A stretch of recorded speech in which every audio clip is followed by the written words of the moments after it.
بسم الله توكلنا على الله. الفكرة السادسة، النهارده معانا بنتكلم عن إيه؟ بنتكلم عن حاجة اسمها causative. الcausative ده في اللغة الإنجليزية هي أفعال مسببة، يعني إيه أفعال مسببة؟ مش أنا اللي باعمل حاجة بنفسي، في شخص ما أو شيء ما دفعني إن أعمل الحاجة دي، أو أنت عندك شيء معين عايز تصلحه فبتستخدم شخص تاني. ففي أشخاص مسببين هم بيدفعوك إنك تعمل كده أو بيخلوك هم يصلحوا لك الأشياء دي، وده اسمه positive. اسمه active يعني معلوم، والنوع التاني passive. إيه الفرق ما بين الأكتف هنا في البوزيتيف والباسيف؟ الأكتف إحنا عندنا لازم في شرط دوت، قال لك إن لازم إن يكون الفعل بتاعنا محاصر ما بين اتنين عاقل، يعني شخص وشخص أو أشخاص وأشخاص. يعني هنا في عاقل، فاعل الأولاني عاقل واللي بعده فاعل تاني عاقل تاني المفروض بتاعنا. يبقى عندك هنا الأفعال بتاعتك في الأكتف لازم تكون محاصرة ما بين اتنين عاقل عشان أقدر أطبق القاعدة ديت. لازم أخلي بالي إن هنا عاقل هنا عاقل، لو جالي هنا شيء يبقى ده مش هيبقى كويس، ده حاجة تانية، ده فيرب عادي. طبق عليه القاعدة بتاعتنا بتاعت الأفعال اللي هي فعل بيجي مع مصدر، فعل بياخد ING، فيرب بياخد تو المصدر، لكن غير كده عاقل وعاقل مع الأفعال دول يبقى كوزيتيف. فانك انت عندك الكوزيتيف عندك فيه افعال بيجي بعدها المصدر على طول، زي مين؟ زي ميد. خلاص؟ ممكن تبقى ميك، ممكن تبقى ميكس حسب الزمان بتاعها ما تفرقش معاك.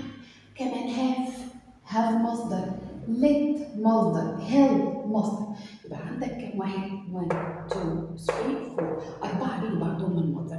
ميك بقى هي جيت تاخد بعدها المصدر، طبعا ما تنسوش فاعل عاقل عاقل عاقل. get to المصدر، force to يعني في حد هو اللي خلاني اعمل كده. to allow سمح لي to avoid me to cause to.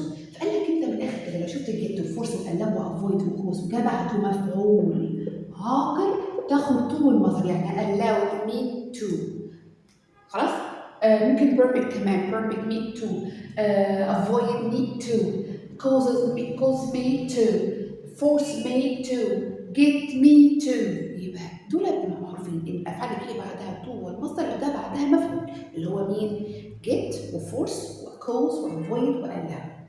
طيب عندك كلمه stop. stop اللي هي طبعا لو فعل عادي، فعل عادي فبيجي بعده ING ممكن ياخد to المصدر، لكن لو محسوب ما بين اتنين فاعل عاقل اتنين عاقل لا يبقى اسمه كوزيتيف. يبقى في الحاله دي اطبق عليه from والفيرب فيه ING. يبقى هي stop me أو he stops me from doing this. عرفت منين بقى إن هو positive؟ from doing. from أهي doing. يبقى لما تستوب بين اتنين عاقل بقى positive. غير كده لا، هيبقى بياخد ING أو بياخد تو المصدر حسب المعنى الجملة. غير كده يبقى خلاص ده positive اتنين عاقل. يبقى حط هنا from والفيرب فيه ING. كلام جميل.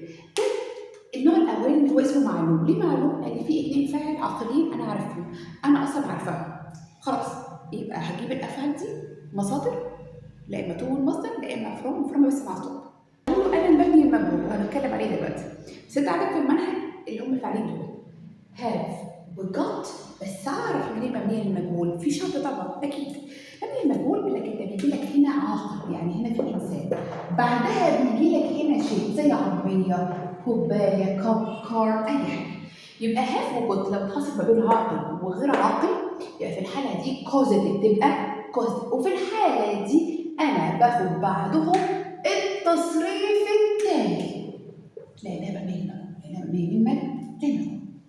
ولكن قال لك فاكر افعال اللي كانت بتاخد تو المصدر لما بتقع ما بين اثنين او مفعول عاقل زي allow وزي permit وزي get وزي force وزي cause، دولت ممكن يبانوا للمجهول بس بشرط يجي قبلهم فيرب تو بي، لان ممكن لما في فيرب تو بي يبقى كده مش مبنيه للمجهول الكوزيتيف. فلك لو شفت بي ده بعدها ميد يبقى تاخد تو المصدر، بي allow تو. يعني ايه بي؟ احنا مش هنكون برضه متفقين ان بي عندك في المضارع هي ام واز وار، في الماضي هي باز وور، في التصريف الثالث اللي هو هاف وهاز بين. خلاص اول سؤال بي واخد بقى ميد to, allow it to, permit to, force it to, advise it to, encourage it to. دي احنا بنزودهم عشان عندنا بس معلومات اكتر. يبقى هم بس هضرب لهم بي واديت لهم تو والمصدر. ازاي؟ دي اصلا ما كانتش بتاخد تو، دي بتاخد مصدر على طول. بس لما جيت حطيتها في المبني مجهول الباسف عشان نخليه كوسف اديت لها تو والمصدر. يبقى من بتاخد مصدر، لكن لو جاء قبلها بي يبقى احط لها تو المصدر. يبقى دي مش شرط طبعا احط هنا بعدها انسان. خلاص انا بجيب هنا المفعول ده انسان، مش محتاجه اجيب فاعل تاني يعني. خلاص هو فاعل هنا عندك وبي وميد تو مبنيه بالمفعول. allow me to خلاص مش هينفع اقول allow me لمين. خلاص بي allow me to عادي. ممكن احط في النص المفعول تاني وممكن ما احطوش ولا حاجه، الاثنين صح. يعني بحط المفعول ممكن ما احطوش، الاثنين صح. المفعول التاني اللي هي he made me to مثلا، he is made to، او she was made to، يعني هي جعلت، حد جعلها مش ما تمش ذكر مين الفاعل. فاذا كان بيجي هنا مع بي بيجي هنا المفعول بيبقى مثلا انسان اللي هو كان مفعولك اصلا، بس هتحول هنا الفاعل في الجمله وحط بي وبعد كده حطيت ميد وتو allow تو permit تو force تو عادي، وممكن help تو عادي خالص خالص خالص. امثله الكتاب الموجوده في الامتحان الاسترشاديه. Hospitals around the world it doesn't permit it's forbidden، يعني هي حاجه محرمه، حاجه محرمه. لو جيت شفت permit، طب احنا خدنا permit هنا شيء، طب الشيء ده يعني مش بيسمح. طب يا ترى permit دي كوزيتيف ولا فعل عادي؟ قال لك خلي بالك permit هنا من الافعال اللي بتاخد بعدها ing ده فعل عادي، لان ديت ايه؟ لان دوت مش كوزيتيف. لان لو كان ده كوزيتيف كان جاب هنا حاجتين، هنا مثلا عاقل وعاقل، او لما مين المجهول عايزه دي يبقى فيرب تو بي، ده مش فيرب تو بي، اذا دي مش كوزيتيف يبقى راح من القاعده بتاعت الكوزيتيف خلاص. يبقى اذا هعملها كفيرب عادي. بيرميت بالافعال بتاخد تو المصدر ولا اي ان جي؟ افكر.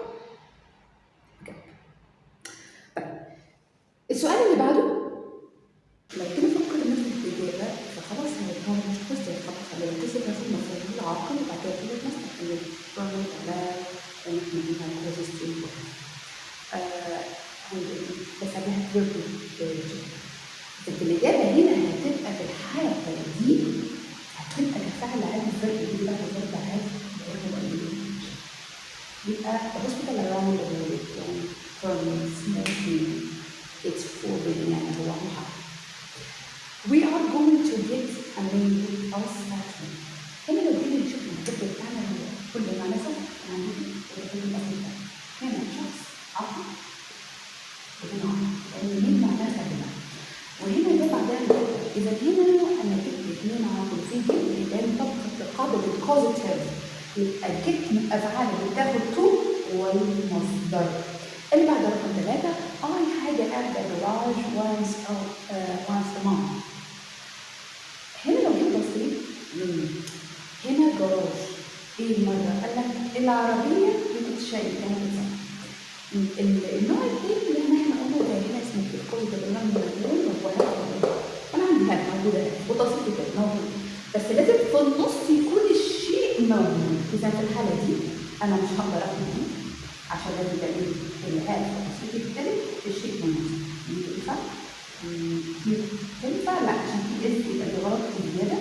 هنا برضه ما تنفعش لأنها كوزيتيف. ليه؟